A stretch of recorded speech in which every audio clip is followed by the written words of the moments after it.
My lived experience of suicide is as a homosexual man.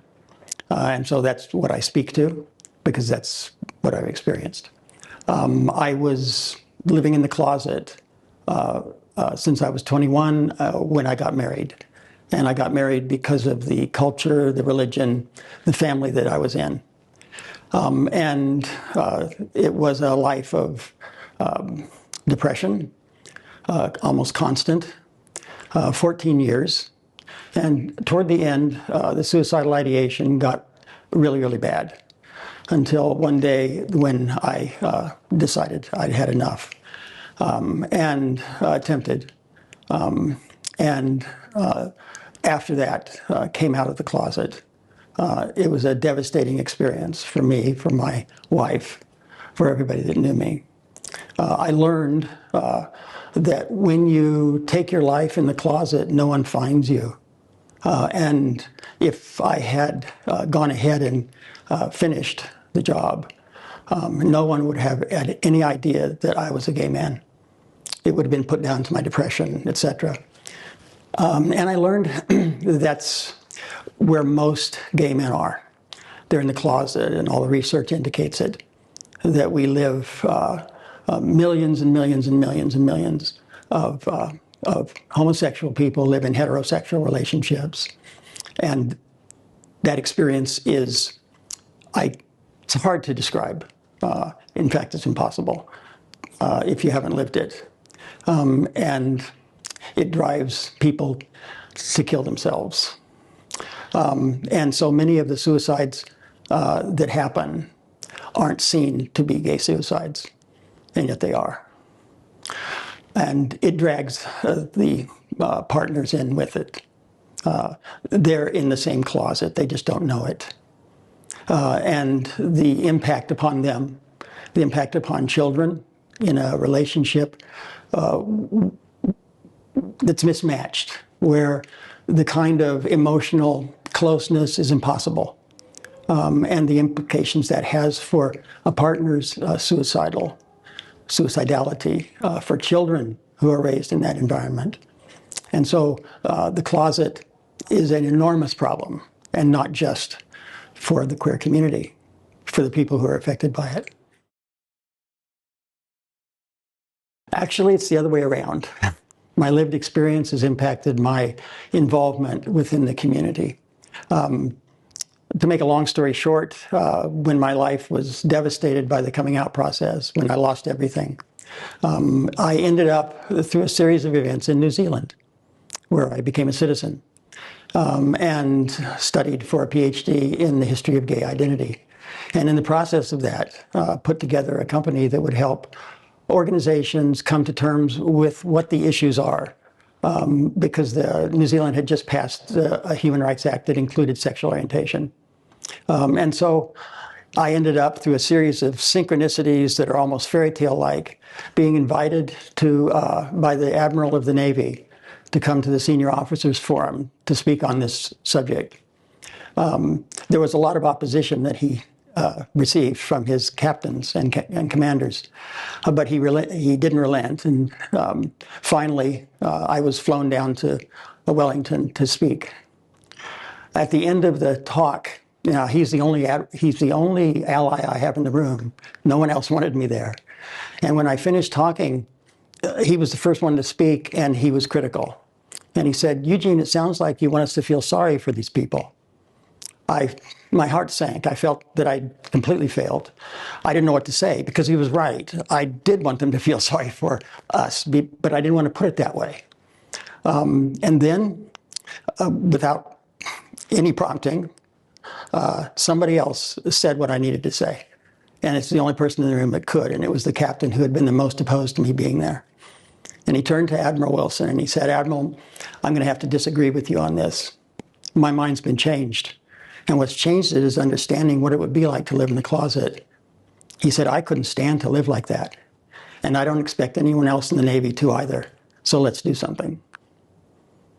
He was making an indirect reference to suicide.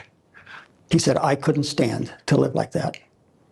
And at that moment was born the world's first comprehensive program to eliminate homophobia in a national military.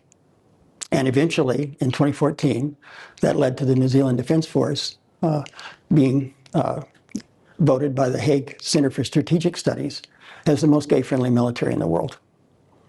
I traveled the length and breadth of New Zealand for years, training all the soldiers, all the airmen.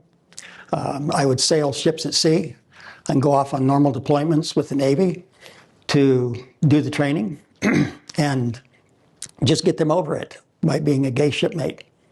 And it was an amazing response because I decided to go against the received wisdom, and that was that you can't change hearts and minds on this. You just have to make a rule: don't be mean to the gay people. And I believed that that wasn't the best way. And so I decided to make homophobia the problem instead of homosexuality. And I showed them how homophobia is really the thing that's impacting negatively on the military. Because when you build a closet for gay men out of fear, that closet is also inhabited by straight men. Because when you make gay men invisible, the straight men have to prove they're not in the closet too.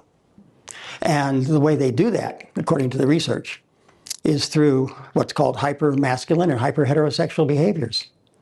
And so when the military realized, for example, that the closet is causing the straight men to try and prove they're not in the closet by being by sexually harassing women, sexually assaulting women.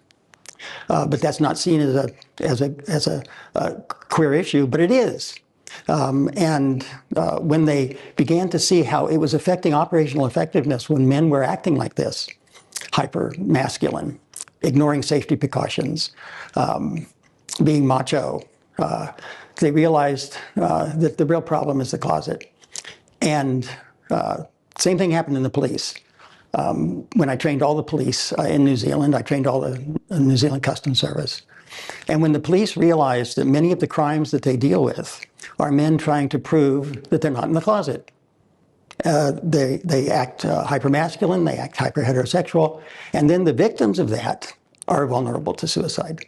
So a woman who's been assaulted by a guy who's trying to prove that he's straight becomes suicidal. She kills herself, but that's never seen as a result of the closet, but it is. And so I turned everything up on its head.